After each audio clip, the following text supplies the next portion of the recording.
பிறப்பை உழைக்கும் மருந்து, யாருக்கும் பேசப்படாத பெரிய மருந்து, இறப்பை தவிர்க்கும் மருந்து, என்னுள் என்றும் மதிருக்கும் மதிர்த்து இனிக்கும் மருந்து. எனக்குள்ளே இருக்குது இந்த மருந்து, ஒவ்வொருத்தருக்குள்ளவே இருக்குது. எடுத்து வாயில போட வேண்டியதுதான். இது கஷ்டமாங்க. ஏன் இந்த மருந்து போட இருந்தா யாருக்கு போகுது? நிறைய பேர் பார்த்தீங்கன்னா மாத்திரை எல்லாம் 5-3 அடுக்காக வாங்கி வந்து வச்சுட்டு இருப்பாங்க. ராகுல் அது மாதிரிலாம். இவர் போகிறதில்ல. பால் மாறிக்கின்னு படுத்துட வேண்டியது. போட்டா போச்சு, போத்தா போச்சு, போனா போச்சுன்னு சொல்லி நிறைய இந்த பிபி சுகர்லாம் டெய்லி எடுக்கணுமா ரெகுலராக அப்படின்னு சொல்கிறாங்க. ரெகுலராக எடுக்கணுமா. இவர் எடுக்காதே 50 மணி பால் மணி விட்டாருன்னா அப்புறம் வந்தது படாது, வேற யாரும் சொல்லணும். அதனால இந்த அருட்பெருஞ்சோதி மருந்து நீ எடுத்து போடுனா மரணம் என்ற நோய் வந்துடும். பரவாயில்லையா? அருட்பெருஞ்சோதி மருந்து சாப்பிட்டுனே இருந்தீங்கன்னா எந்த நோயுமே வராது. வராத வல்வினை நோய் வந்தாலும் மண்மையோடு சேராத பாவம் எல்லாம் சேர்ந்தாலும் தீராது என்று யார் சொன்னார்? எங்கள் அருட்பிரகாத பெருமான் பேர் சொன்னாலே போதும். அடே எங்க அப்பா, வள்ளல் பெருமானுடைய பெயரை சொன்னாலே போதும். அப்படி இது ராமலிங்காய நம்ம, ஓம் ஸ்ரீ ராமலிங்காய நம்ம, பெருமானே பெருமானே பெருமானே பெருமானே நினைக்க கூடாதா? அற்புதம் இல்லையா இது என்பதை புத்தமுதாகும் மருந்து, பார்த்த போதே பிணிகளை போக்கும் மருந்து. அப்பா, ஒரு சன்மார்க்க நண்பர்களை தரிசனம் பண்ணினா சத்தியமா நீங்க வடலூர் சென்று ஞான சபை வணங்கி என்ன அருள் பெறுவீங்களோ அந்த அருளை நீங்க பெற்றுட்டீங்கன்னு அர்த்தம். நம்புவீங்களா? அவருக்கு எதையா அது அப்படின்னா அவர் என்னத்தை போய் பார்க்கறதுன்னு பார்க்க வேண்டாமா? போன் பண்ணி பேசு. அம்மா கல்யாணம் அக்கா எப்படி இருக்கிறீங்க, நல்லா இருக்கிறீங்களா? வடலூர் போய் வேண்டிங்க, அன்லிமிட்டெட்ல போட்டுக்கிறீங்க. எவ்வளவு பேசினாலும் அதே காசு தான். பேசலனாலும் அதே ஒரு மாசத்தை கட் பண்ணுவோம். 250 ரூபா போட்டுட்டுனா 30 நாள் ரெடியா இருக்கும். 2 நாள் முன்னிலிருந்தே அவன் சொல்ல ஆரம்பிச்சிடறான், ஐயா இன்னும் 2 நாள் தான் இருக்குது, இந்த கட்டாவுக்கு முன்னாடி நீங்க டாப் அப் பண்ணிங்கன்னா தொடர்ந்து உங்களுடைய பணியை நீங்க பார்க்கலாம். 2 நாளைக்கு முன்னாடி இதே வேலை இது சொல்லிட்டு தான் நமக்கு ரெடியா இருந்தான். எவ்வளவு கவனமாக நான் பாருங்க. அப்போ அவனை புரிஞ்சு இரவு பகல பேசினே இருக்குமான். அவனுக்கு அடிப்பம்புல நீ அடிச்சாலும் 6 மாசத்துக்கு ஒரு வாட்டி அந்த தண்ணி வரி கட்டி தான் ஆகணும். அடிக்காம சங்கிலி போட்டு போட்டுனாலும் அந்த 6 மாசத்துக்கு பணத்தை கட்டி தான் ஆகணும். அடிச்சுலே அக்கம்பங்களா கூப்பிட்டு எல்லாரும் வந்து அடிச்சுன்னு போகணுமா? அதே பணம் தான். அடுத்த வீட்டில் அடிச்சாங்க, 3வது வீட்டில் வந்து அடிச்சு போனாங்க, அதனால 300 ரூபாய் கூட நான் சொன்னா இல்லை, அதே காசு தான். அப்படியே அந்த அற்புதத்தை எல்லாம் நான் பார்க்கணும் பெரியவர்களை. புத்தமுதாகும் மருந்து, பார்த்த போதே பிணிகள் போக்கும் மருந்து. ஐயா, வானவர்கள், மூவர்கள், தேவர்கள், முத்தர்கள், சித்தர்கள் எல்லாம் தேடி நிற்கிறானாம் இந்த மருந்தை. பாருங்க என்ன அற்புதம் பாருங்க. நமக்கு கைவேல் கிடைச்ச பலனாக கிடைச்சிருக்குது. ராமலிங்க சுவாமி கிடைச்சிருக்கிறார். அவர் திருக்கையால் இன்னைக்கு இந்த தைப்பூச திருநாளில மாத்திரையை வழங்கி இருக்கிறாரு. நம்மளுடைய குறைகள் எல்லாம் அந்த ஃபைல்ல நேரா அந்த அப்ளிகேஷன் கை அவர் திருக்கையாலே வாங்கினாரு. இப்பேருடைய அற்புதமான திருநாள் இன்னைக்கு நாள். எப்பேருடைய நாள் சுவாமி வீடியோ எடுக்கிறாருங்க.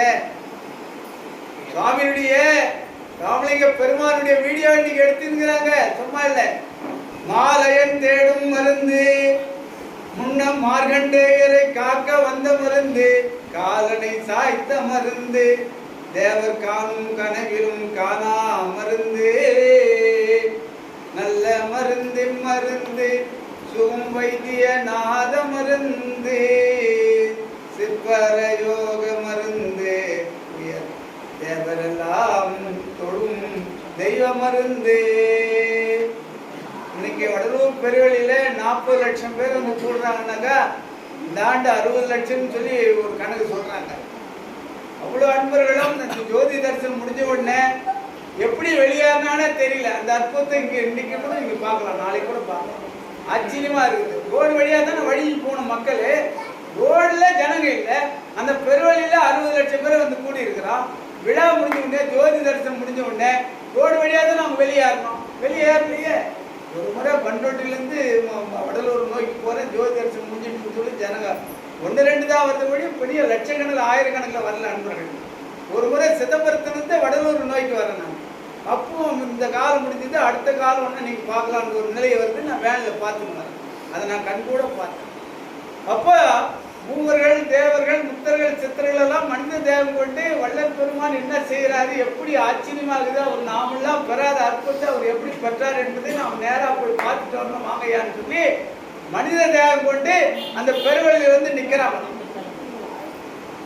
உலகம் தொழவற்று உத்திரஞான சிதம்பரமே என்றார் பெருமான். உலகம் தொழவற்றது சாதாரண விஷயம் இல்லை. அந்த அற்புதம் நடக்குது. ஜோதி தரிசனம் காட்டுவதற்கு முன்னாலே 1.5 மணி நேரம் 2 மணி நேரம் ஜனங்க கூடி நின்றுடுவாங்க. உங்களுக்கே தெரியும். அந்த ஜனத்துல போய் உள்ள நான் ஆட்டினேன் வேணும்னு ஆட்டினேன். அந்த அன்பர்கள் இடையில நாம நிக்கணும். அவர் உடம்பு நம்ம மேல படணும், அந்த காத்து நம்ம மேல படணும். ஏன்னா மனிதன் கிடையாது, அவங்க நிக்கணும்ல. மனிதனா உங்களுக்கு தெரியுது, மனிதன் கிடையாது. ஆண்டவனே மனித உருவம் கொண்டு வந்து நிக்கிறாங்க. சும்மா மூவர்கள் தேவர்கள்னா யாருங்க? மும்மூர்த்திகள்லாம் மனித தேவம் கொண்டு எப்போ அந்த அற்புதத்தை நம்ம போய் பார்க்கணும். நாம எப்படியாவது கடத்தேறின்னு வந்து மனித உருவம் கொண்டு வந்தாதான் அவங்களுக்கு இடைஞ்சல் இருக்காது. அதனால மனிதனா வந்து நிக்கிறாங்க.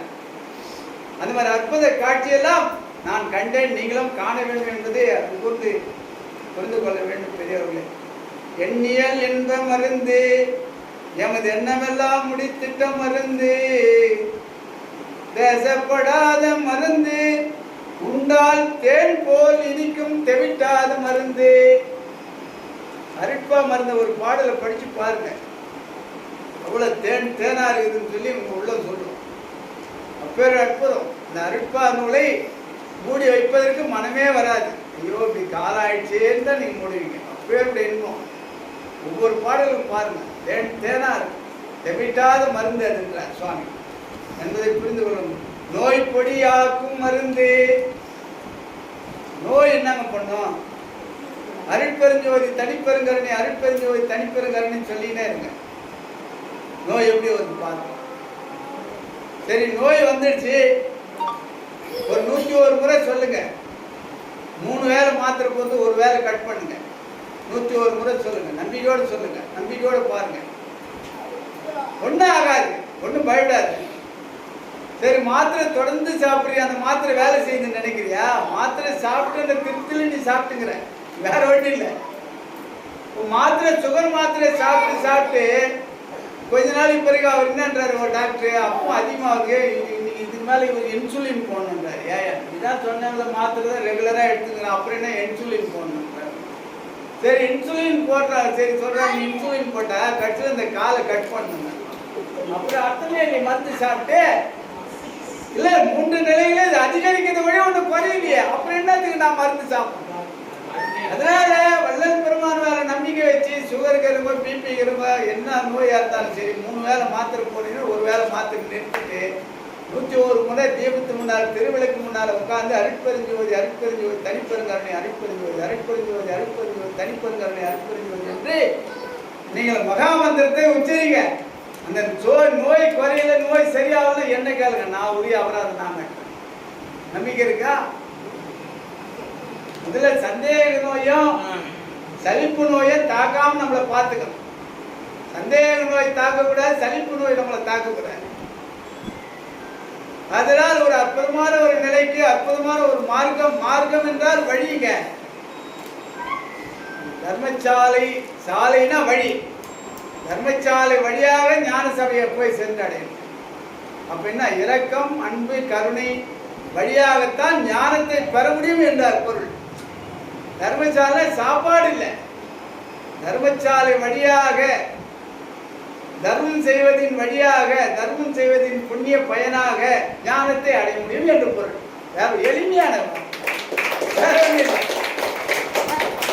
செய்வீங்க. இந்த தர்மம் சொன்னதாங்க 40 கிலோமீட்டர் திரும்பி பார்க்காத ஓடுறேன்னா யாருங்க பொறுப்பு? அப்படி வந்து மடைக்குவான் எவன் வந்துட்டு 40 கிலோமீட்டர் இப்படி வந்துட்டேன், நான் சாட்டில் இப்படி வந்துட்டு நான் மடைக்குவான். அதனால நாம் தர்மம் செய்வதற்காகவே வந்தவர்கள் என்பதை நாம முதல்ல புரிஞ்சுக்கணும். என்ன 10 மூட்டை வடிச்சு 10,000 பேர் போடு நான் சொன்னேன். தன்னால் முடிந்ததை தங்கள் தரத்திற்கு ஒத்தவார் என்று தெளிவா சொல்லிட்டார் சுவாமி. அதன் மூலமாகத்தான் ஆண்டவருடைய அருளை பெறமுடியுமே, அல்லாது மற்ற செயல்கள் பெறவே முடியாது என்று திட்டவட்டமா தாராளம் ஐயா. அன்பிற்குரிய அருளாளர் சண்முகார்த்தி அவர்களுக்கு சிறப்பு செய்வதற்காக நம்ம துணைத் தலைவர் குமரேசன் அவர்கள் அழைத்தார். அருட்பெரும் ஜோதி அருட்பெரும் ஜோதி தனிப்பெரும் கருணை அருட்பெரும் ஜோதி.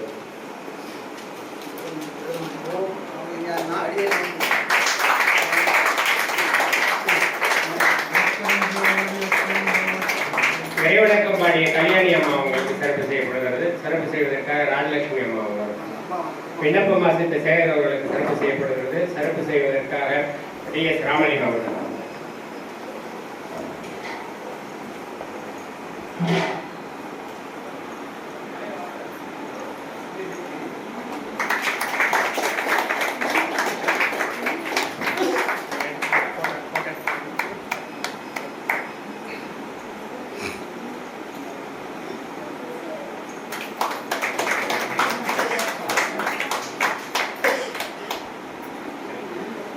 தங்களை வாழ்த்தி வணங்கி வந்ததற்கு தெரிந்து வந்து முக்கியவரும் பழைய வினைகளெல்லாம் பறந்து ஒரு மூலமலர் பகுதி மாறி புத்தி வரும் கொலை கொலை புறம்போகும் ஆனந்தம் பொங்கும் எண்ணிலா சித்தியை நிறை அனுபவம் கூறும் என்று வாழ்த்தி வணங்கி பல்லாண்டு பல்லாண்டு பல்லாயிரத்தாண்டு பல கோடி நூறாயிரம் ஒரு நூற்றாண்டு தாங்களும் தங்களை சார்ந்தவர்களும் குழந்தைகளும் நோயற்ற வாழ்வும் குறைவற்ற செல்வம் பெற்று வாழ்வான வாழ்வீர்கள். இது சத்தியம் என்று இந்த திருசபையிலே நான் ஆணையிட்டு உங்களுக்கு யாதொரு குறையும் வராது.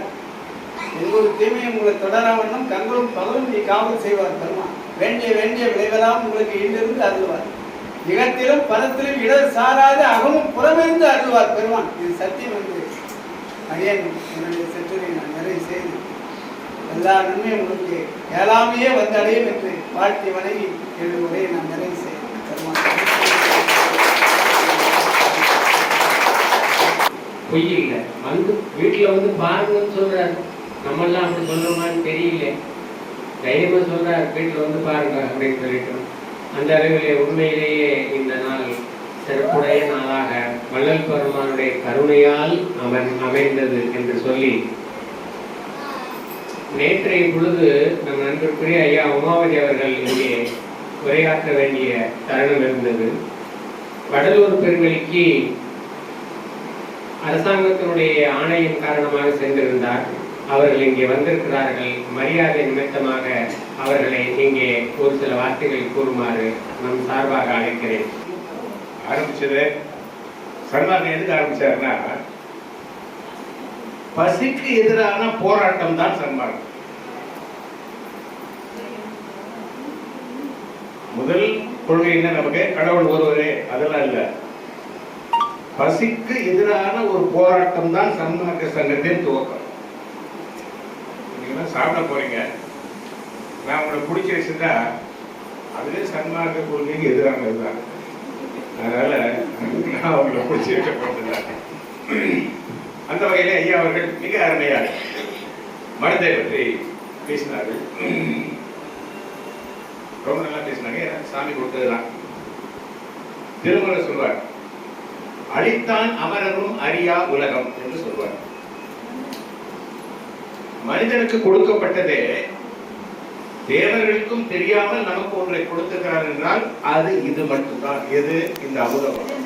தேவர்களுக்கு அமுதம் இல்லாதனால்தான் கடலை போய் கடந்தான், விஷமா வந்தது அப்படின்னு கதையெல்லாம் சொல்றாங்க. கதையில கூட அவங்களுக்கு அமுதம் கிடைப்பதற்கான வாய்ப்பே இல்லை. நமக்கு தான் கொடுத்திருக்கிறார். அது இங்க இங்குள்ள 5 இடத்துல அமுதம் இருக்குது. அவர் சொன்னார் இல்லையா, அண்ணாக்கு உண்ணாக்கு சொன்னாங்க. இதுலதான் நமக்கு அமுதமே இருக்கு. இதை நாம் சரியாக பயன்படுத்தாவிட்டால் நமக்கு எல்லா தொல்லையும் வருது. நம்ம ஹாஸ்பிட்டலில் சேர்ந்துக்கலாம், இல்லை நம்மளை சார்ந்தவர்கள் ஹாஸ்பிட்டலில் சேர்ந்துக்கலாம். ரொம்ப முடியாம போனா அவங்க என்ன ரொம்ப பண்ணுவாங்க, ஒரு இடத்துல கொண்டு போய் சேர்ப்பாங்க. அது என்ன இடம்? அது ஏன்னு கேட்டீங்கன்னா, நீங்க அவர் ஒரு கேள்வி கேட்கிறாரு, நீங்க வாழ்நாள் என்னைக்காவது சன்மார்க்க சங்கத்துக்கு போயிருக்கியா? யாருக்காவது சாப்பாடு போட்டிருக்கியா? இல்லைங்க அப்படி பார்த்தேன், ஜோதிடத்துக்கு போனேன் அப்படின்னு ஏமாத்தினா அவருக்கு தெரிஞ்சிடும். ஏன்னா கடவுள் பார்க்க அவர் போறாரு. நம்ம மட்டும் கடவுள் பார்த்துட்டு இருக்காரா? பார்த்துட்டு இருக்காரா இல்லையா அப்படின்னு நம்ம சொல்றோம். ஆனா அவரு நம்மளை பார்க்கல. கடைசியில அங்க வந்து பாக்குறாங்க நம்மள. கதவை திறந்துங்க, ICU அப்படின்னு சொல்றாங்க. நீ சன்மார்க்க சங்கத்துக்கு வந்த இல்ல, அப்போ உன்னை வீட்டுக்கு அனுப்பிடு. சன்மார்க்க சங்கத்துக்கு வரல இல்ல, வேற இடத்துக்கு அனுப்பிடு. இதுதான் இன்னைக்கு ICU. புரியுதுங்களா? அதுதான் மருந்து தத்துவம். ஏன்னா அவர் சொன்ன மருந்து என்பது தித்திக்கும் மருந்து, கசப்பு மருந்து. அந்த வகையிலே மருந்தை பற்றி மிக சிறப்பாக உரையாற்றிய சன்மார்க்கம் அருணகிரி ஐயாவுக்கு நன்றி சொல்லி, சங்கத்திற்கும் நன்றி சொல்லி ஐயா உமாவதி அவர்களுக்கு சிறப்பு செய்யப்படுகிறது.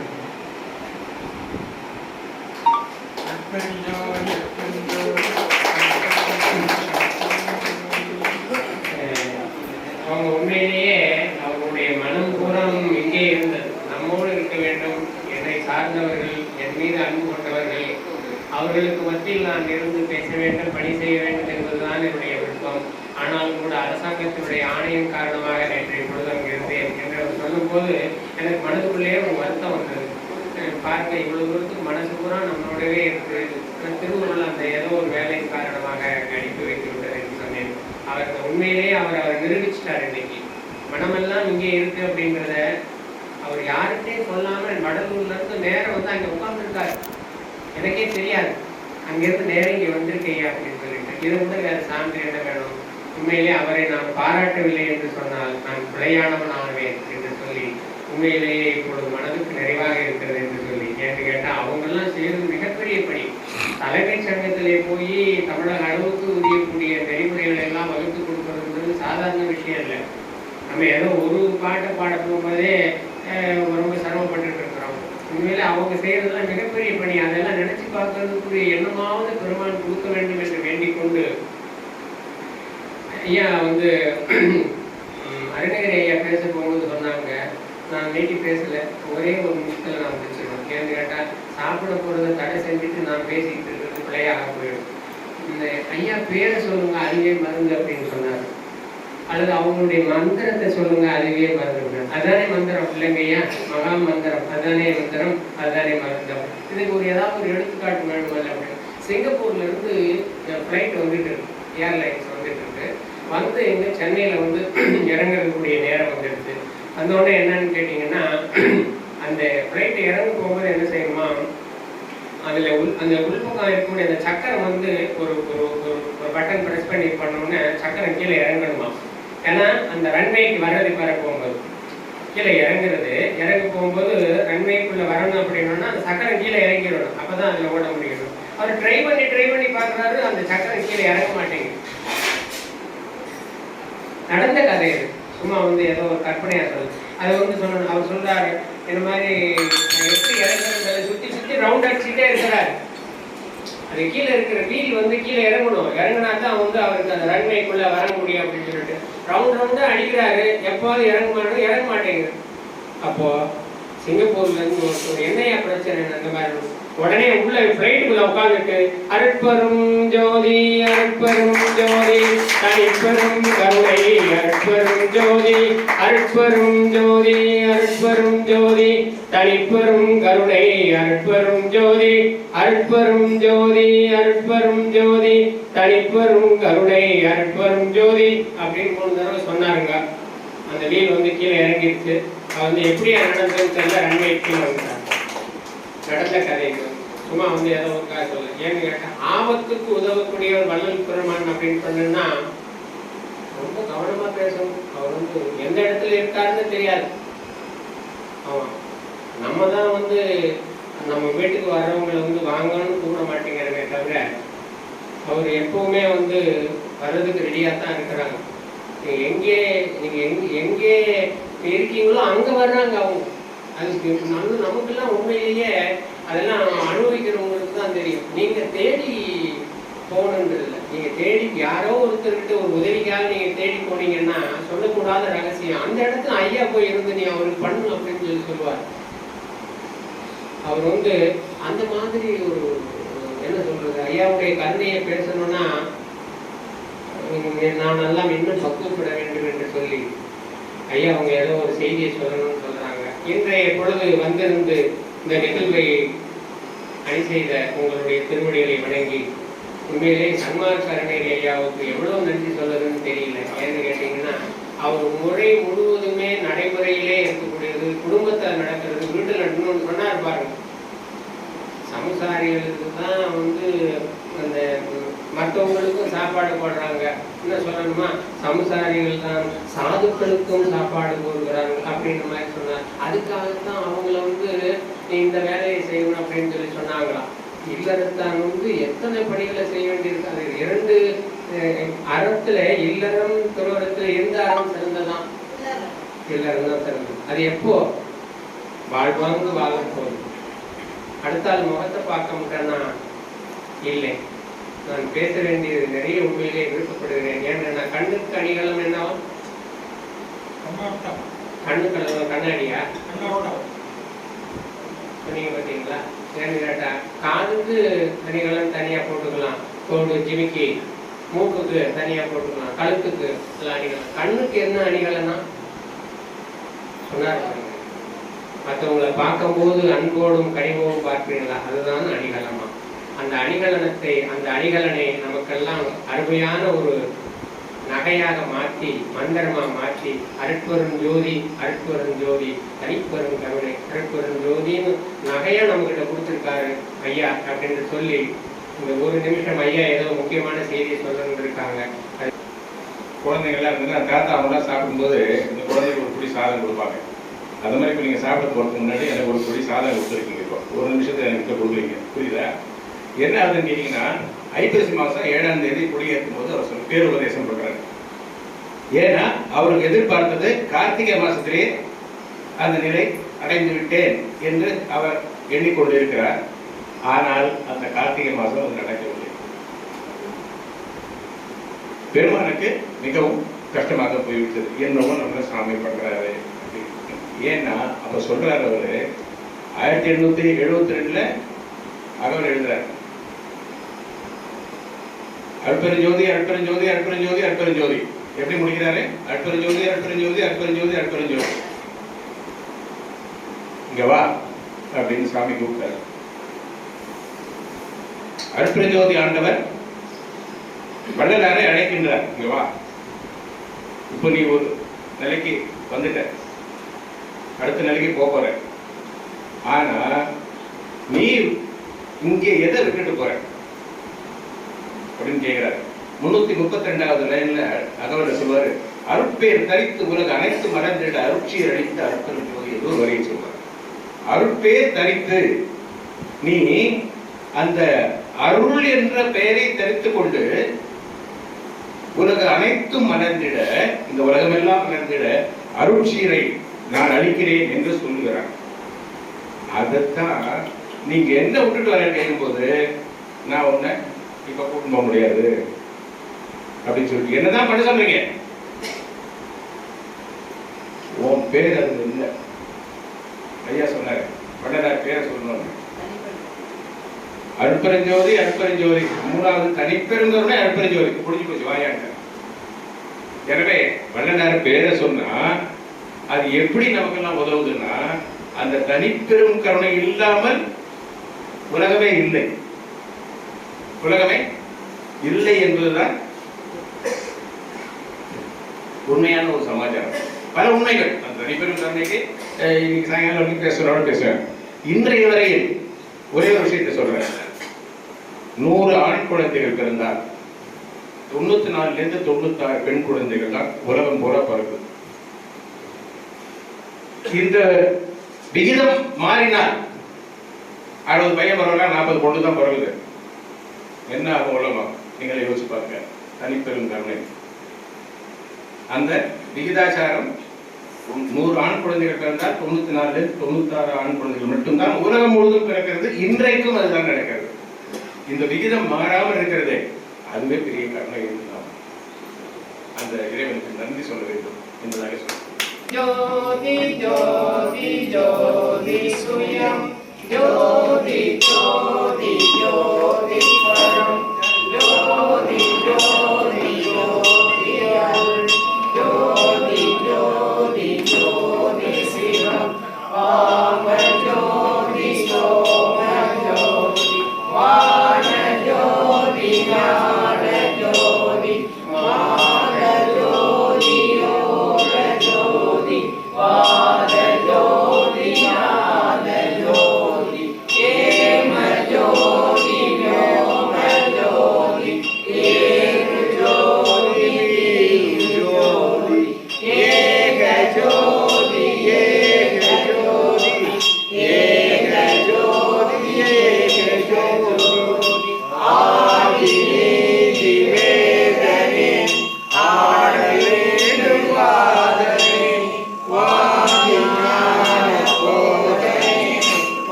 மலர்த்தி வாழ்க வாழ்க. சர்க்குருநாதா சர்க்குருநாதா சன்மார்க்க சங்கம் தலைக்கு அருள்தாதா திருவருட்பிரகாச மணலா திவ்ய திருவடிகளே சரணம் சரணம். தவ திரு கன்னியப்படிகளா தெய்வ திருவடிகளே சரணம் சரணம்.